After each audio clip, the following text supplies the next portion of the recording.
things happen most of the time not really like you would like to, especially if you don't get straight what you're aiming for, you know, let's say working for BMW exterior team, because maybe your portfolio is not there, or maybe your skills are not up to the level what they want.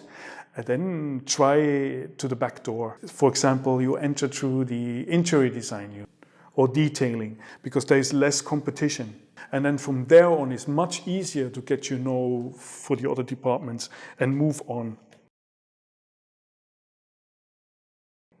I think for me, the most important was I studied car design. I have to immediately get a job in the car business. In America, there is this toy manufacturer company called Hasbro, you know, and Reebok or Nike shoes. They always loved to have car design because of their freshness of drawing and stuff. And also in the toy industry, you would like to have a cool car designer to design their toys.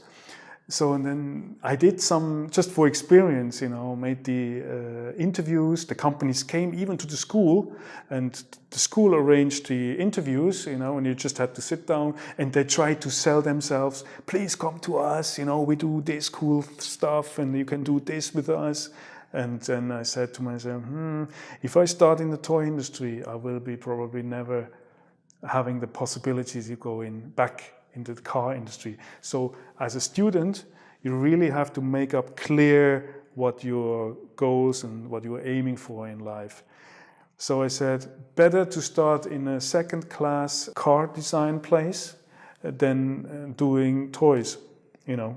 I applied for Ford in Turin, and also the company where I did my internship. Ford Gear then said, yeah, we like your stuff, please come over. I did the interview, everything was good. And then something sadly happened. In America, the design vice president has changed, and he stopped all hiring applications and said, well, I lost my position.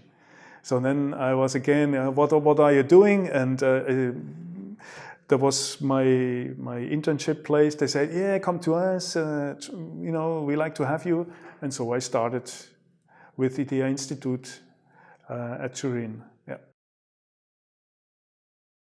Out of my experience, I'm now almost 50 years old. I would say it's important that you start in a company to get the experience and actually to get the tools how to work. Going to school is one thing. Even if your teachers are professionals, the school environment is still not the real life. Real life is in the end completely different. And as a designer, you always have to keep in mind, you're not an engineer and you're not an architect, you are an industrial designer having a small bachelor. Being an architect or an engineer, you're more accepted as a designer, who is a designer.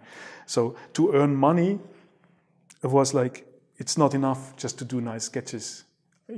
You had to learn to do like mock-ups or like physical models for the customer, because you could ask for money, and you had to deliver modeling data, because only with this they could work. So there's a whole bunch of skills you have as a designer to stay alive, especially as a freelance designer, you know. You have to offer the project from A to Z.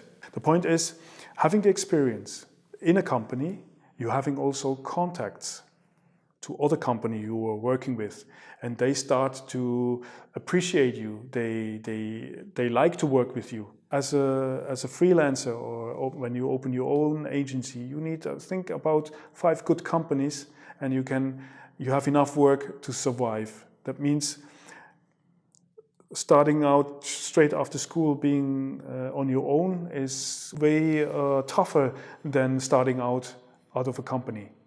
Yeah, I would always suggest to start in a company and getting information, getting a networking of companies and customers. They love and like to work for you. They know your passion, they know what you are capable to do. So it's much easier afterwards to knock their doors. You know, I'm now having an agency, would you like to work with me?